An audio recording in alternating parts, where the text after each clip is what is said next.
So if you look on this equation that I have up here on my whiteboard, this, as we know, is called the Antoine equation. Antoine equation. And the Antoine equation gives us the pressure of any liquid based on three coefficients and the temperature. So you can see those three coefficients right here. We have A, B, and C, which are experimentally defined values. So if we look up on Google and say we wanted the Antoine coefficients for water per se, that's just a quick Google and we can get that data very, very easily. However, the way that we linearly define this data is we go through something known as a linear regression. So linear regression. I don't know why that's such a big pen. But yeah, it undergoes a linear regression. So today I'm going to take you through how to do a linear regression given some sample data here in Python, and also how to use design matrices in order to multilinearly regress data and get these Antoine coefficients as well. So first things first, I want to come over to, let me delete that. I want to come over to some data here. So if we pull up this data that I have from my files right here, this is a CSV file that I have here. And let me just open this up and I'll show it to you. So over here, these are going to be our temperature values, and we're going to have some pressure values here as well. So this is just saved as a CSV, and I have imported the CSV into my Colab runtime over here. This is data that it can reference at any time, and so this is going to be what we're going to use for the linear regression. So now that our data is in our runtime, let's go ahead and first things first, we want to import the NumPy library. That's something that we're going to have to use. So we're going to go import NumPy as, NP. And that'll import the NumPy library. We are able to reference that at any time. And actually, we're going to reference it right now. So first things first, we're going to go np, what I'm going to go is going to go pressure vaporization data. So pvap data. And that's going to be equal to np.loadText. And now we type in the file name. So water vapor pressure.csv. And remember that since it's a comma separated value, we want a delimiter. And so that's just going to be our comma. That's what separates out our values. So let's hit enter there. Where am I missing it?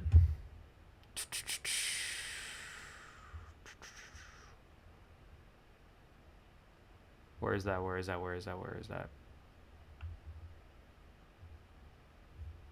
Ah, of course, we have to set our delimiter to something. And then that's going to be equal to that. And now we're good to go. So let's just take a look at this. pvap data.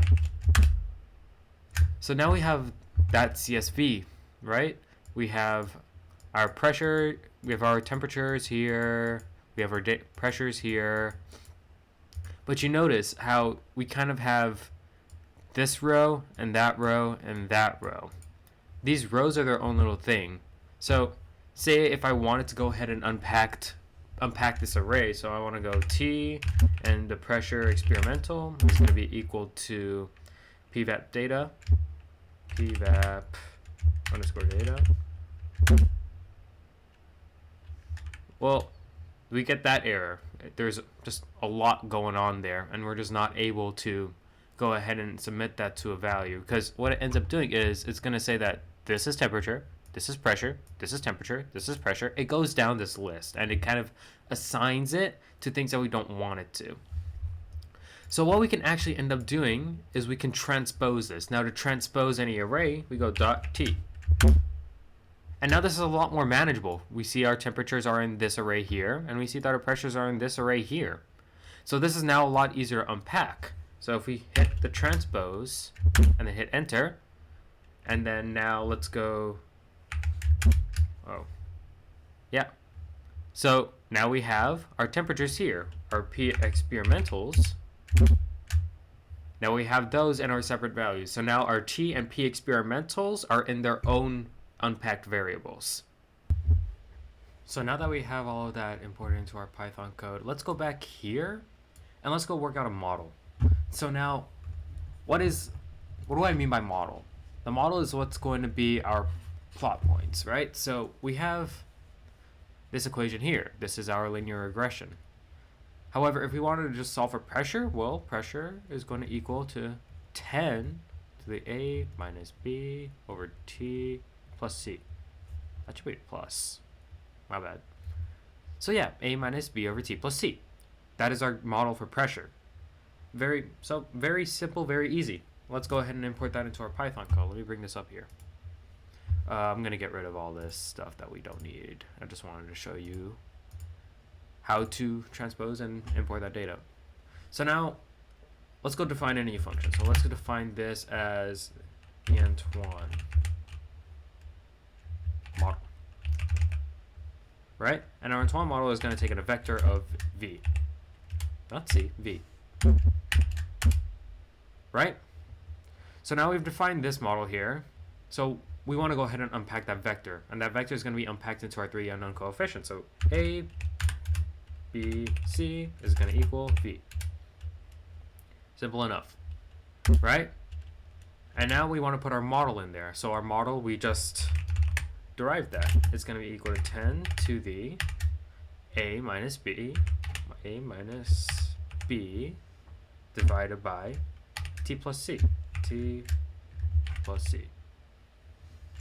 Right? Let me just check my parentheses, make sure those are okay. Yeah, perfect. Right? And what we want to return here, so let me actually just go back to the whiteboard and let me explain something here. So let's say that I have all these points, right? Point. Have this data set, have this scatter, right? When we do a linear regression, we're going to have a line right through there. But you notice how we have some of these points? This point isn't on the line, that point isn't on the line, that point isn't on the line. So we actually end up having a source of error here. This over here is our error. It is the space between our linearized model and our actual data point. So in this case, it's going to be whatever we have from our model, and it's going to be minusing the experimental data. However, this could either be negative deviation or positive deviation. And when we add up all these errors, we don't want to have plus minus, plus minus, plus minus, because then it's not going to give us an accurate representation of what that entire error looks like. So what do we do to get all of them into the positives? Well, we square it. And this is what we call the sum squared error, SSE. We are squaring the sum of all of the error differences in our model versus our experimental data. So if you look up here, you see we have a negative error here. Your model is bigger than your, let's go this point over here. This point, it has a higher value than the model over here. So it's going to be a negative value. End up squaring it, it's going to be a positive value. Negative squared is a positive, positive squared is a positive. So we just want to make sure that when we add up all of these errors, we get one representative sum of all of the errors, right? So I'm going to go back to my Python code here. And what we want to return, it's going to be the model minus the p experimental squared, right? And that function is going to tell us using this model here, using this model here, what our sum squared error is going to be when we do a line of best fit. So last part of this sum squared error here, right? I'm going to put that into brackets. And so, of course, one part of sum squared error is you want to take the sum of all this. So we're going to go back into our NumPy library, and we're just going to take the sum of all of our errors. Now, what's left to do? Well, let's check our model. Let's make some guesses, right? So let me copy paste this model. Control C, Control V. Let's start making guesses. I don't know. Let's say I want that to be like 6. Of course, I'm using the period here to make sure that everything is in float. Just, double check. B, let's just say that's 1. T, let's go to the boiling point of water. We go 373 Kelvin. And C, let's just not even bother with C. Let's just see. All right, so we're in somewhere between the 10 to the 6th order of magnitude, right? Which is what we have here, right? So let's go ahead and try and minimize our sum squared error, right? So when we want to minimize anything here, we'll just go and we'll hit that function, minimize, right? Or, oh, sorry. So before we do that, we need to import that function into our code. So we're gonna go into from SciPy, right? We're gonna import minimize.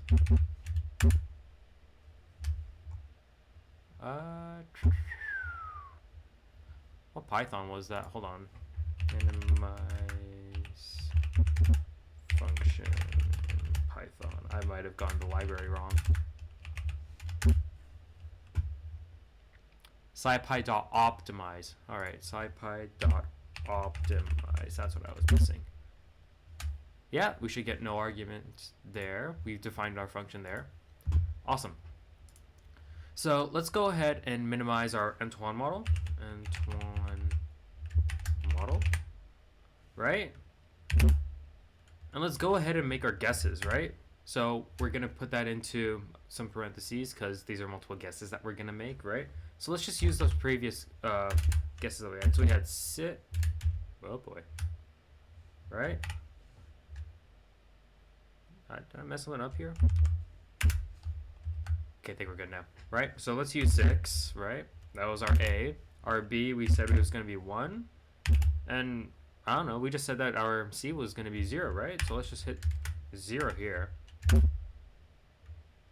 And we end up getting an error. So if you look at our message, it says that the desired error is not necessarily achieved because of the precision loss. So what on earth are we talking about? Where's our precision loss? Well, unfortunately, what we have with this model here, when we do our sum squared error, it exceeds a certain value. And when that certain value is reached, we no longer have a regression that fits the data best. So when we look in this case, trying to minimize our sum squared error, it's still a very, very big error. So now that makes us ask ourselves, is there a better way of modeling that data? Well, let's see. The only way I can really think about modeling our data is we can go ahead and take this route. Right? Forget about putting anything to the 10th power. Let's just use that. Right? So let's use another function here. Right? So we have this one, but we found out that that one doesn't want to work.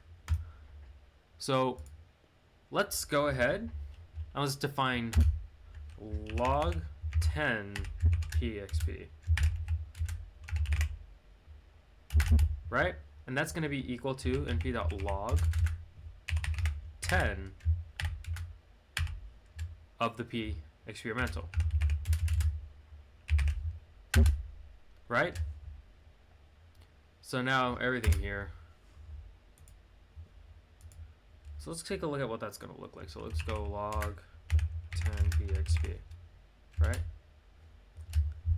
Now these are a lot smaller values, right? If we just go ahead and looked at the pure experimental just off the bat, you see that these are 10 to the third, 10 to the third, 10 to the third, 5th, 6th, 7th. These are really, really big values, right? So what we end up looking at if we graph that data, or actually, here, let me pull up Excel. This might just be easier. What happens when you pull up that data, and I'll make a graph here. Insert just a graph. Where's our scatter? Woo! Right? we end up going exponential when we keep graphing out these things. So in order to get rid of that, so if we try to linearly regress this, right? If I look at a trend line here and I do a linear regression, holy crap, that's not anything, right? That is not representative of all. So what we end up doing is we end up logarithmizing one of the axes. Nah, that's all right. We want to go up and logarithmize one of our axes. So kind of the data set that we have here, we go start off small and then we go really, really big, big, big. When we end up trying to do a linear regression for that, we can barely make any data progress there. However, if we went ahead and made one of these a log of that, we end up getting rid of a bit of that curve. So what's that look like? Instead of having this very big curve, we end up kind of linearizing this out a little bit more. And it is much easier to do a line of best fit when you have linear data. So that's essentially what we're doing here in the code. So I'm going to define a new function, and that's going to be called log10 Antoine. Right? That same vector. We're going to unpack the vector in the same way. So A, B, C is going to equal V R, right? And our model, we're not going to do log, we're not going to go 10 to the anything, right? Instead, what we're going to do, well, let's actually take a look back. Let's remind ourselves. What we're going to do is we have log base 10 of pressure equal to A minus B over T plus C. So how exactly we're going to import that into Python code? So let me point your eyes in the direction of something, right? I'm going to move this over. So when we kept making our guesses, we had A was equal to 6, B was equal to 1. However, C we just made 0. We did not care about C when we made those guesses. So if we end up plugging that C back in there, we get something looking like log base 10 of P is equal to A minus B over T. Let me rewrite this in a way. So start off here, log base 10p equals to A minus B times 1 over T. And you look at this and you think, that looks familiar. Because essentially what we've done here, we have our y, we have our intercept, we have our slope, and we have our x. So essentially what we've done is we've created an equation in the form y equals mx plus b. It's crazy because, listen, when we set the c equal to 0, t is something that we know about, right? This is data that we have in an array. And we'll keep plugging in these values, and each of these are going to give us our own slope. When we make these A, B guesses, we're just going to get some value output for y. So when we do that linear regression, we can keep in mind that really what we're working with is y equals mx plus b. So now with our newfound revelation, let's take a look and we can try and use that fact. We could try and use that, see if we can get some better guesses for A and B here for this model before we try and move on, right?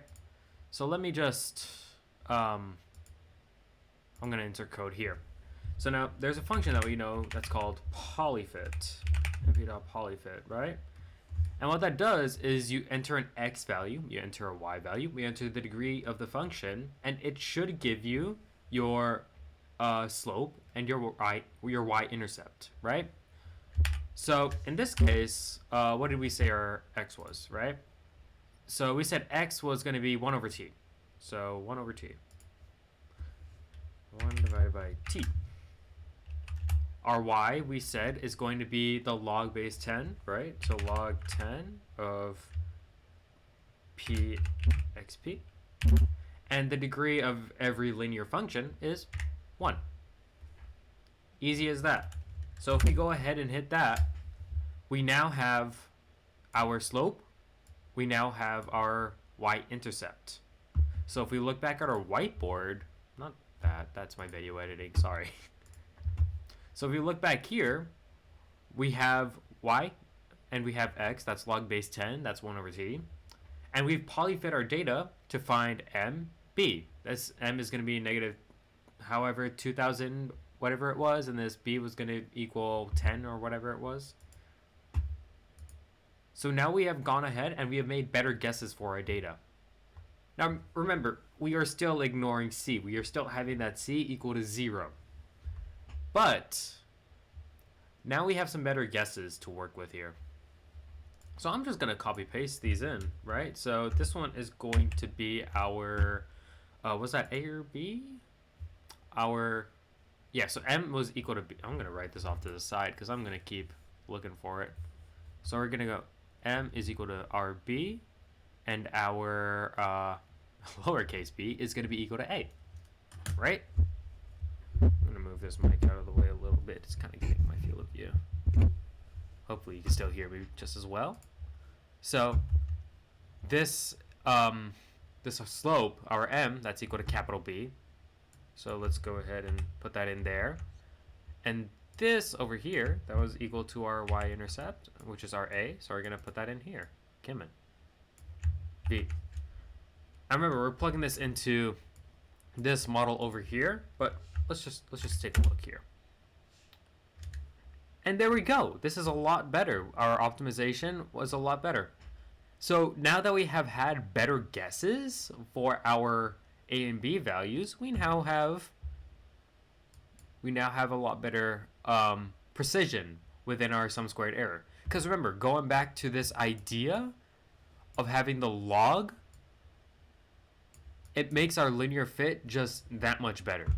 So when we go ahead and import that into our Python code and use better guesses, we're going to have a guess that is far, far, far better. So now I kind of want to pick up where we left off over here with our log 10 equation, right? So now our model in question, well, we're not going to have that 10 to the whatnot, right? We're not going to have any of that anymore. So it's just going to be this last half of the last model that we were looking at. So it's just going to be that. Right? A minus B over T plus C. That's going to be our model, and what we want to return is going to be the sum of the model minus the log 10 P experimental. Log 10 P experimental. And we want to square that, of course.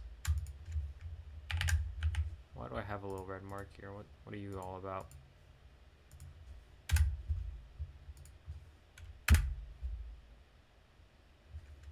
Oh, we just didn't need that. Okay.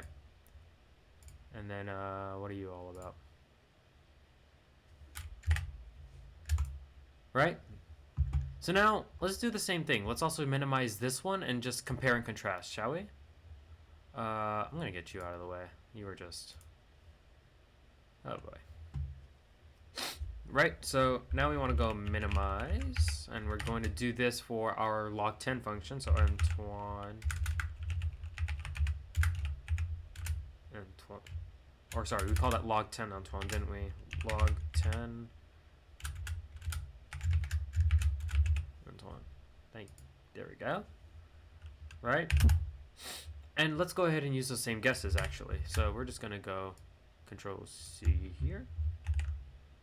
Control V. And let's run it. What's going on? What's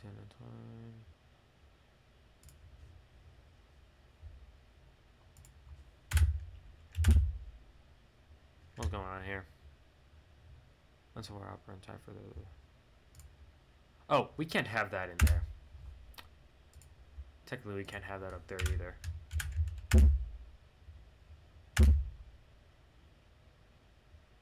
Okay, I'm going to come back to that arrow, look at it in a bit, but Sorry, yeah, so we actually shouldn't have that negative sign in there. This is going to be a positive, so we can't have a negative slope, right?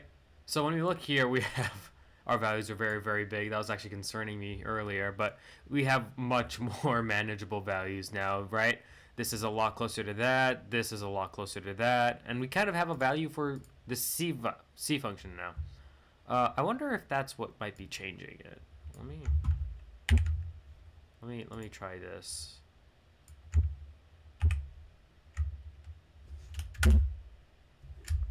What's going on? So actually our issue is up here with this return over here. We wanted to put this in parentheses as well. So now let me just check parentheses. This, we don't need this pair technically. And yeah, now if we hit that, everything works out just fine. Okay, so this optimization terminated successfully. However, now we are left with this dilemma of which of these is better? Which of these is the option that we should use? Because you see here, this desired error is not necessarily achieved. For this one, it says optimization, right? It says it's good. However, we forget the fact that over here, we are actually subtracting the model. You're subtracting experimental data, whereas over here we are modifying that data just so it looks better for our purposes. So the only way to really find out which one of these is the better line of fit to use, we have to plot these things out. So let's get into that next. So first things first, right? Let's import our library, right? So from plotly.subplots, right? We're going to import make subplots. Import make subplots. Import make subplots. Right?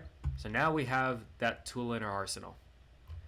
Now, we want to be able to snag these x values from each one. And the way to do that is we go to the end of this and we just hit .x. Right? Hit .x. And what that does, it just grabs this x value from here, right? You could do that for any one of these. If you did .nfev, you're going to get the 769. If you did .nf, yeah. So you get the gist. So I'm going to call this just ant abc. Right? I'm going to call this ant 10 abc. Ant 10 abc. So now when we do this, if we look at just ant abc, we get those x values that we got from the minimization. If we did ant10 abc, it's going to give us the ones from the other minimization. So perfect, done deal. So now let's go into making the actual subplots. So let's begin writing on these subplots, right? So I'm gonna call this fig1. This is gonna be our plot, and this is gonna be equal to make subplots, right?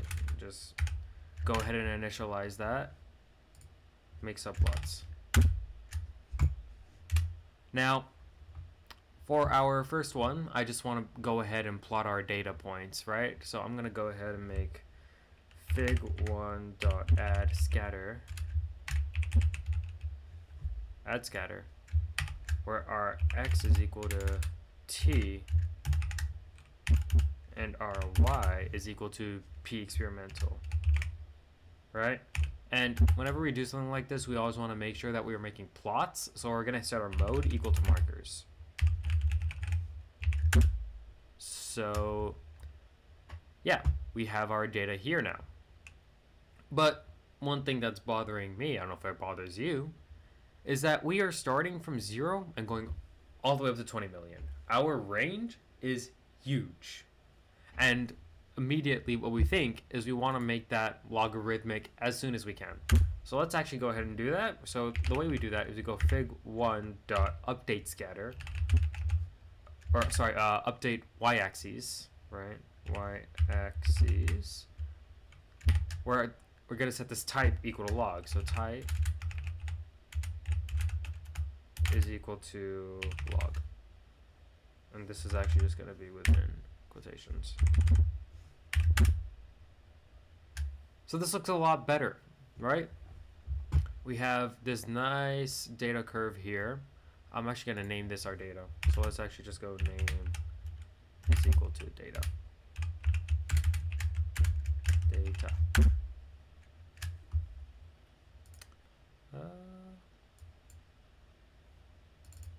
Wondering why we don't have a legend. I'm sure it'll pop up. So yeah, we have our data here on this nice little curve. So what the next thing is we want to do here is we have these ABC values from each minimization that we did. And so what I want to go ahead and do is I want to go ahead and plug that in back to the original model, right? So I'm going to go ahead, I don't want to do it there. I'm going to go right above here. Let's define a new function. I'm just going to call this Antoine. Antoine V. That's going to be our vector input. And let's go ahead and unpack the vector. So A, B, C is going to equal the vector. And what we want to return is actually going to be this right here. It's going to be that 10 to the A minus B over T plus C. And we referenced that earlier. So I'm actually just going to go ahead and copy paste that. Where did we write that down? Right there. So we're going to return that. So that'll plug our A, B, and C values into that. And it's going to return our vapor pressure. Right? So I'm going to hit Shift Enter there. And so let's go and add those scatters. So fig1.add scatter. Right? Our x is always, it's still going to be equal to t. Our y is going to be equal to, now we want to go ahead and we're going to make that Antoine of our ant ABC. These are our ABC, our constants for the non-logarithmized data set. So y is going to be equal to that, and that theoretically is our experimental pressure. We're going to set this mode equal to lines, because this is a line of best fit, so mode is equal to lines. And I'm going to call this experimental. Experimental.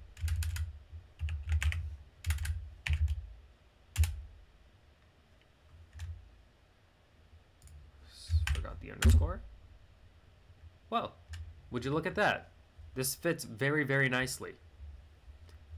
So when we look here, this error compared to if we had that same kind of error up here, the error here would be huge. This would be like 100,000, something to that degree. It's going to be a huge, huge error. So what this is actually ending up doing, it is concentrating the most error down at the base where the error is not that catastrophic, right? If we look here, the error between this and that, that's maybe like a couple thousand, right? In the grand scheme of things, that's barely like maybe 0.1%, 0.01%. However, when we go all the way up here, these are almost right on the money. So over here, the error is going to be much, much smaller. Or sorry, over here, if we had even that much error, that would be like 1 million, 2 million. Down here, it's only going to be a couple thousand. So we look in the grand scheme of things, we want to minimize our area. We want to minimize our error in the base and want to make sure that our error up there in this 10 million region, make sure that isn't as catastrophic. So now let's also go take a look at our log fit data, fig1.add scatter. I'm just going to copy this down here because it is almost identical. However, over here, I'm going to go ant10 ABC, use that 10 that logarithmic pressure. I'm just going to call this logarithmic.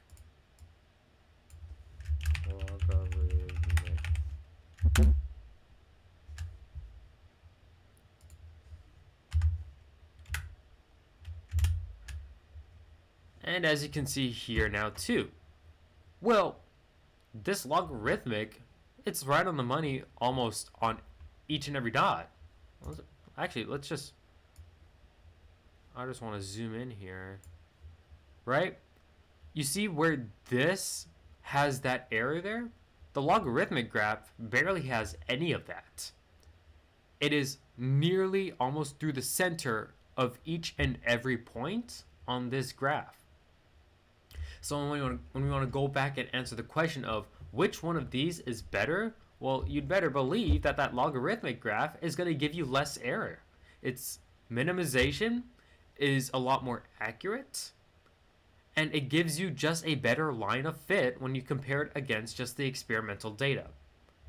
So asking the question of which one we use, we would probably say in this case we want to use the logarithmic data.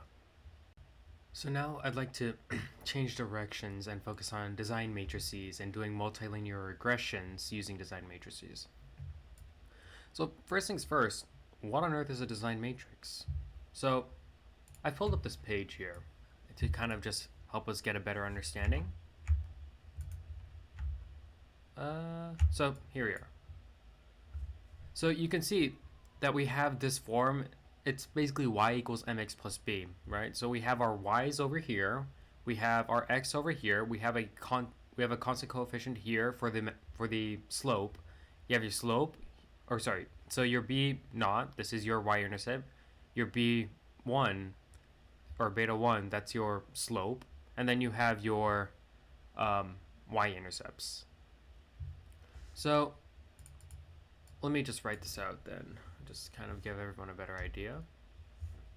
So if we had something in the form y equals mx plus b, we have multiple y's and multiple x's to consider. We have xy on our coordinate plane, and these are the things that we use to get our slope and our intercept.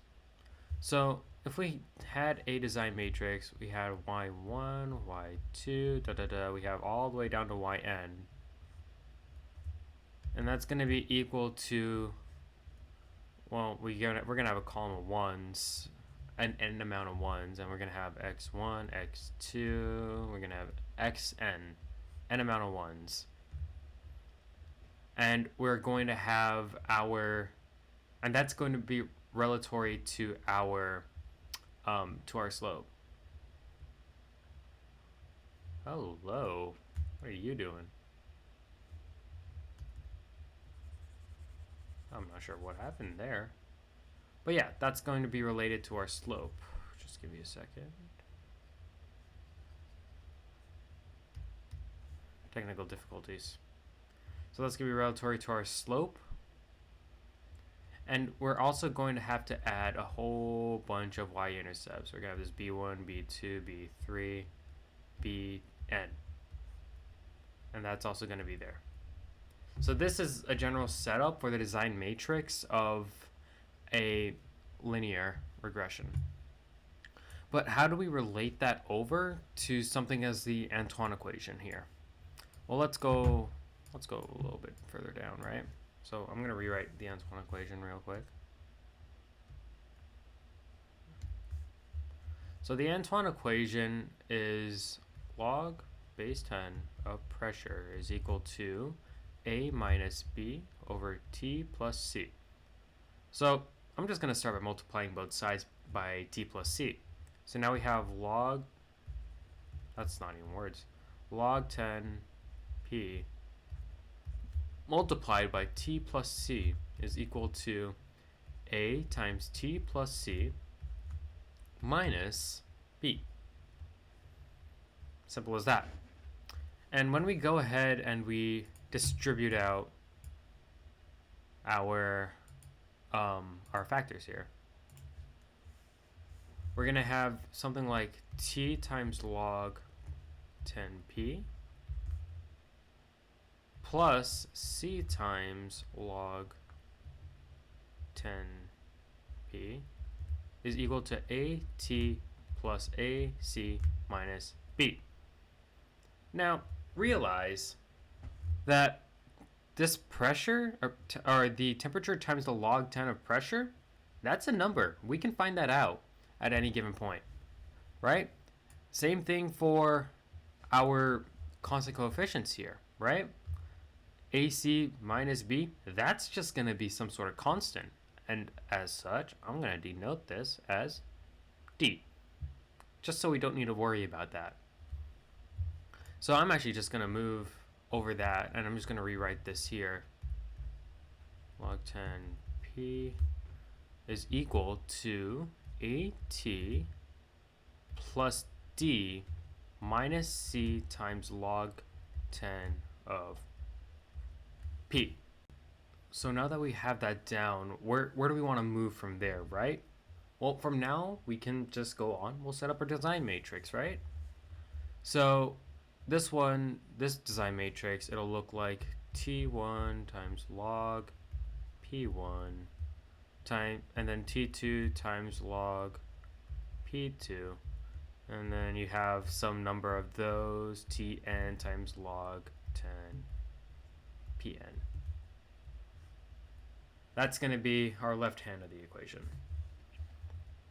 Now, when we go over here, we see that we have some constants and some unknowns. So how do we want to deal with that? Well, let's first go ahead. We'll set up our unknown matrix, right? So we're going to have T1, T2, T3, all the way down to Tn, right? And that's going to be related to our constant coefficient A. Now for D, we'll just have a column of 1s for D. So actually, I'm just going to move that over here. So I'm just going to, let's focus on that C first, right? So that's going to be log 10 P1, log 10 P2, log 10 P3, all the way down to log 10 Pn. And then what do we do for that constant? Well, we just now have a column of 1s, an n amount of 1s. So the constant, the coefficient that's tied to that log, that is C. And of course, we just have D here. So we have gone ahead and we signed up our design matrix. Now, notice one thing. Notice how when we do this and we do our matrix dimensions, we have an n by 3 matrix here and a 3 by 1 matrix here. Remember, we go rows then columns. So we have matched up the 3 by 3. So the remaining matrix is going to be an n by 1 matrix. So the n by 1 matrix over here, that's going to give us the corresponding values to our left-hand side of that equation. So now that we've gone ahead and we've got our design matrix, let's kind of look forward and see how we would solve this, correct? So over here, we have our design matrix A. We have this vector of our unknowns here, and we have a list of our knowns over here on this side. In order to be able to solve this, we want to multiply this matrix by its transpose. So you have to do that for both sides. Now, what's the transposition of a matrix? Well, you're switching the rows and the columns. When you have a n by 3 matrix, when you do a transpose, you do a 3 by n matrix. So when you multiply something like this, which is a n by 3, or sorry, n by 2 matrix, and you multiply something that's n by 2, or sorry, no. Yeah, so when you multiply, so technically the proper formatting for this, it would actually be the transpose times the matrix. Let me rewrite it that way.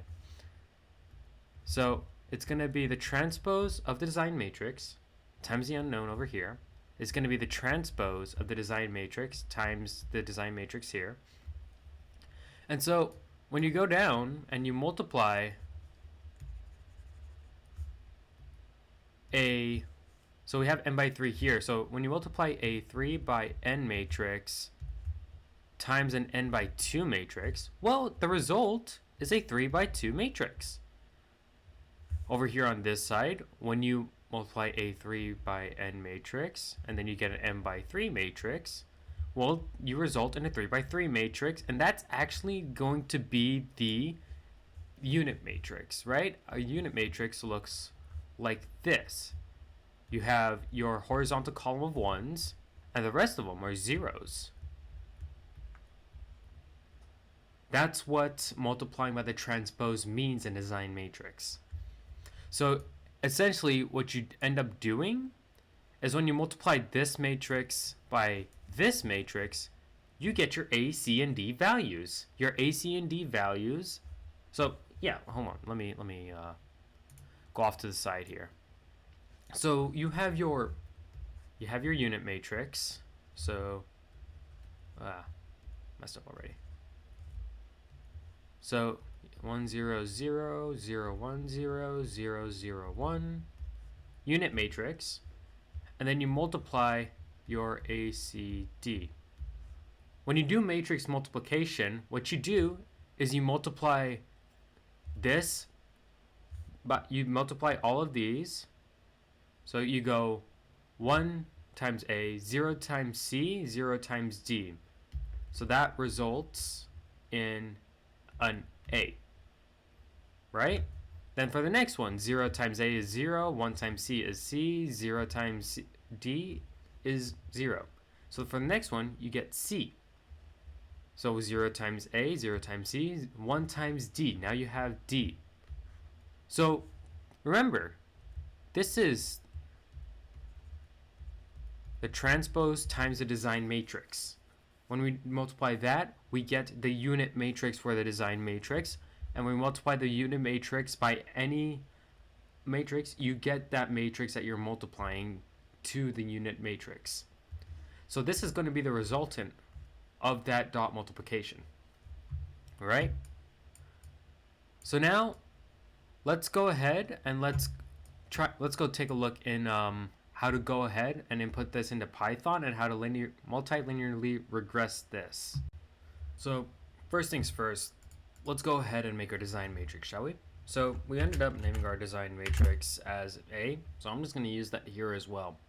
Now what we want to end up doing is we want to concatenate all of the columns into one array. So I'm going to go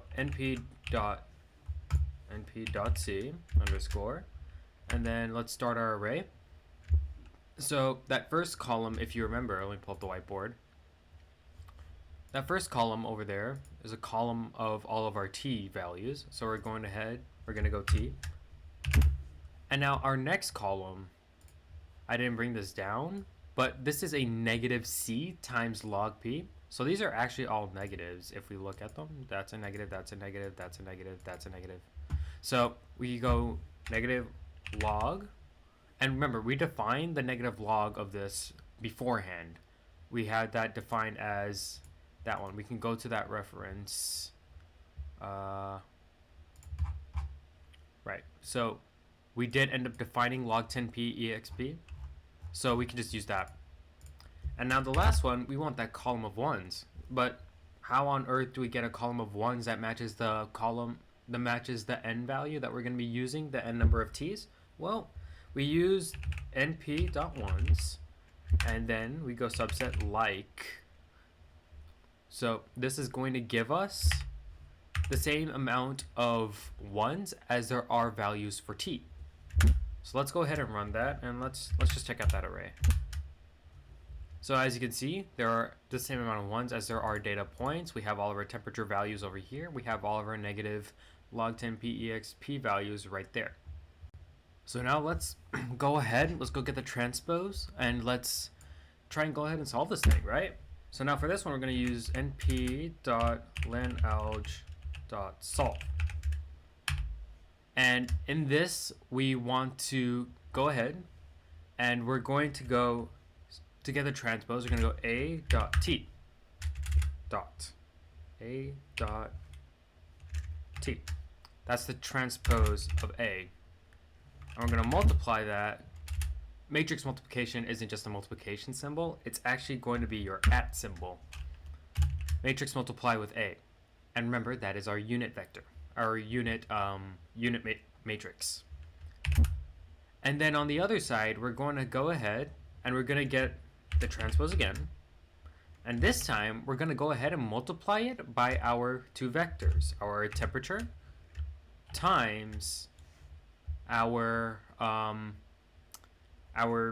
log base 10 PEXP.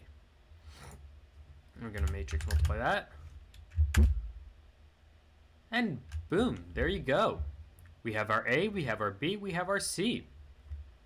It's just as simple as that, right? So when we look up here, let me go ahead and run one of these. Let me just Control X. These are a little bit different from our values that we have here, because remember, we did A, we did C, and we did D. Now, as you see here, we have our A value, we have our C value. C value is more or less this, well, not really, but it's a different calculation we're making here. Let me go put that back in there. We have our A value there, we have our C value there, and now we have this D value. And using this D value, we're going to go plug that in back to the original equation that we had, and we're going to go ahead and solve back for that B. So here we are back on the old handy dandy whiteboard. And right, so remember earlier we defined that D was going to be equal to AC minus B. So D equal to AC minus B, which means that if we wanted to find B, what we're going to end up doing is we're going to let's see, how do I want to do this? So D minus AC equals negative B. And so negative D plus AC is equal to B. You could do it the other way around. You could do AC minus D is equal to B. It will bring you down to the same result. So let's go ahead, and I want to go back to that Python code. So let's unpack this, right? So ACD is going to equal that. Just double check. CD. Right? We have those values stored in there now.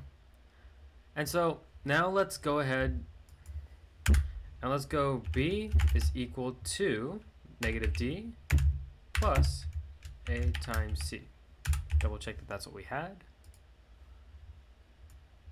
Negative D plus AC equals B. Yeah. So let's go ahead and do that now. And let's go print B. And we get 1771, right? We get around that ballpark. And let's look at this log 10 here. And let's compare it with that actually, because that might give us a better... Right, there we go. Very, very comparable. This 1756, we have 1771.